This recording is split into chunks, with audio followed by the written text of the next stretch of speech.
ইয়া রাসূলুল্লাহ।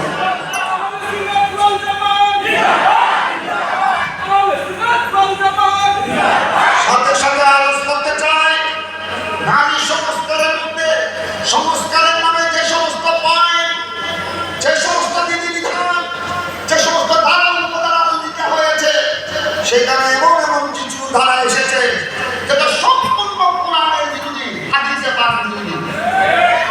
একা সম্পর্কে একটা বিবাহ, তারা বিবাহ বিচ্ছেদ, সম্পত্তি বন্টন, এগুলি কোরআন হাদিস দ্বারা নির্ধারিত।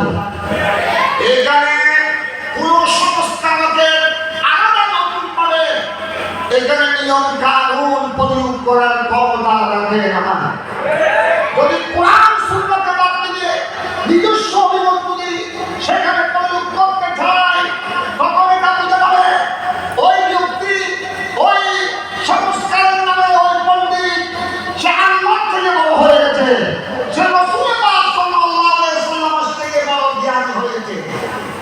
আমরা এই ধরনের কুখ্যাত জ্ঞানীদেরকে দীক্ষা জানাই। বাংলাদেশ এটা ভারতের মতো সংখ্যাগরিষ্ঠ বিধর্মীদের দেশ নয়, এটা সংখ্যাগরিষ্ঠ মুসলমানের দেশ, এটা শাহজালালের বাংলাদেশ, এটা ৩৬০ ওয়ালির বাংলাদেশ, এটা আউলিয়ার বাংলাদেশ, এটা কৌশলাত মসজিদের বাংলাদেশ, এটা কুমিল্লার আছে, কাছে শত শত আল্লাহর ওলি শুয়ে আছেন। আল্লাহর ওলিদের প্রধান কৌশলে ধন্য এই বাংলাদেশ। এটা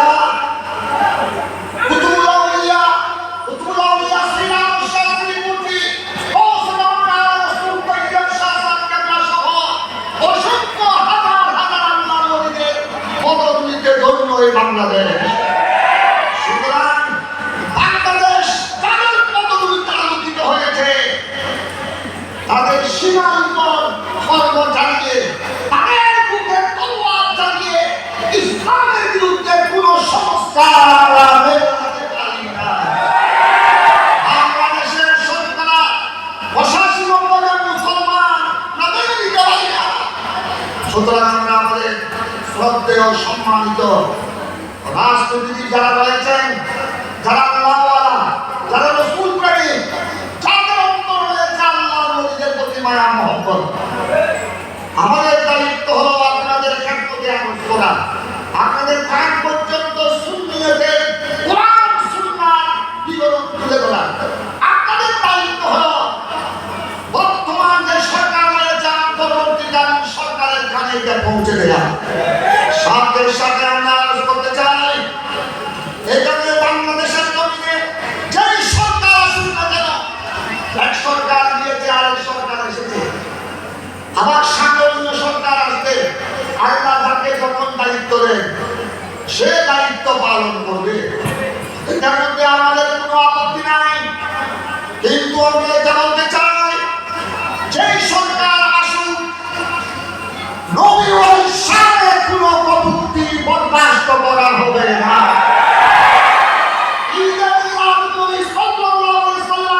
যুগ যুগ ধরে ছিল, আছে, কিয়ামত পর্যন্ত থাকবে। এটার বিরুদ্ধে নবী ওই সামনের বিরুদ্ধে কোনো কটূক্তি করা যাবে না। এই ধরনের সংস্কারকে আমরা দীক্ষা জানাই। আল্লামা মুফতি আব্দুল মতিন রহমতুল্লাহ আলাইহি গোড়া জীবন কুমিল্লাবাসীর সামনে ইসলামের দর্শন, সুন্নিয়তের দর্শন তিনি প্রচার করে গেছেন। তার স্মরণ সভা থেকে এই ব্যক্তি আমার বক্তব্য সংক্ষেপে আপনাদের খেদমতে আরজ করলাম। বর্তমান অন্তর্বর্তীকালীন সরকারের কাছে আমরা এই কথা অত্যন্ত সম্মানের সাথে বলতে চাই, সংস্কারের নামে কোরআন সুন্নাহ এবং নবী ওই শান্তিবিরোধী কোন পদক্ষেপ গ্রহণ করলে বাংলাদেশের 85-90% মুসলমান তা মেনে নিবে না, মেনে নিবে না।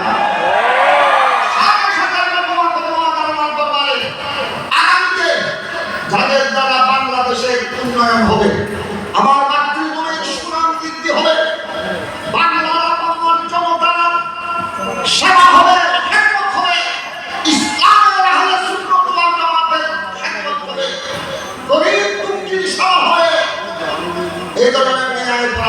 দিনদার আল্লাহওয়ালা আশিক রাসূল বান্দাদের হাতে আল্লাহ যেন দেশের ক্ষমতা দান করেন।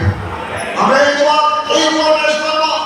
সাথে সাথে ইসলামের যারা দুশমন, আহলে সুন্নাত ওয়াল জামাতের যারা দুশমন, কাফের মুশরিক নাস্তিক, যে সমস্ত ইহুদি নাসারা ফলস্তিনের হাজার হাজার মুসলমান মাসুম বাচ্চাদেরকে শহীদ করে দিয়েছে, আমার মা বোনদেরকে শহীদ করে দিয়েছে, এই ধরনের ইসলামের দুশমন, মুসলমানের দুশমন, সাথে সাথে মুনাফিক চক্র, গুস্তাখানে রাসূল, গুস্তাখানে আউলিয়া কিরাম, ইসলামের ছদ্মবেশে যারা ইসলামের নাম ভুলে দিয়ে ইসলামী আন্দোলনের কথা বলে নবী ও ইসলামে যারা বিরাজমান করে, এই ধরনের মুনাফিকদের থেকে আল্লাহ যেন আমাদের বাংলাদেশকে রক্ষা করেন। দুর্নীতিবাজ, লুটপাটকারী, জালেম, সন্ত্রাসীদের থেকে, মুনাফিকদের থেকে আল্লাহ যেন আল্লাহর ওলিদের এই স্মৃতি বিজড়িত বাংলাদেশকে রক্ষা করেন। এই দোয়াই করি।